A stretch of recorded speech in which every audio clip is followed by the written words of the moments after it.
வணக்கம் ஃப்ரெண்ட்ஸ், நீங்க பார்த்துட்டு இருக்கிறது ட்ரெண்டிங் இன்ஃபோஸ் தமிழ்.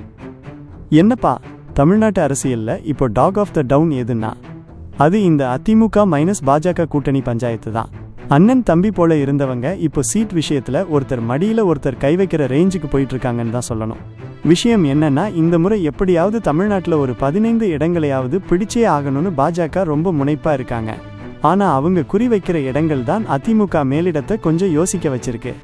ஏன்னா பாஜக கேட்குற பெரும்பாலான தொகுதிகள் எல்லாமே அதிமுகவோட கோட்டைன்னு சொல்லப்படுற சிட்டிங் தொகுதிகள். கிட்டத்தட்ட ஒரு 20 தொகுதிகளை அவங்க லிஸ்ட் போட்டு வச்சிருக்காங்களாம். குறிப்பா சொல்லணும்னா, கொங்கு பெல்ட்ல இருக்கிற மேட்டுப்பாளையம், அவினாசி, திருப்பூர் வடக்கு, பல்லடம், கோவை வடக்கு, சிங்காநல்லூர், அப்புறம் தென் மாவட்டத்தில் திருப்பரங்குன்றம்னு இந்த லிஸ்ட் நீளுது. இதெல்லாம் காலங்காலமா அதிமுக ஸ்ட்ராங்கா இருக்கிற இடங்கள்.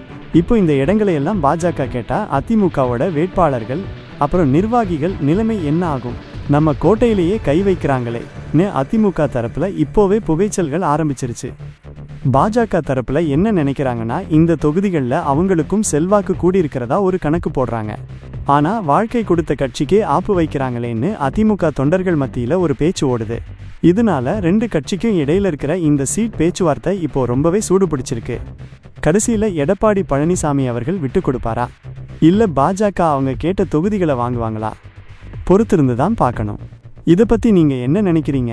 அதிமுக தன்னோட கோட்டைகளை பாஜகவுக்கு விட்டு கொடுக்கணுமா? உங்க கருத்தை கீழே கமெண்ட்ல சொல்லுங்க.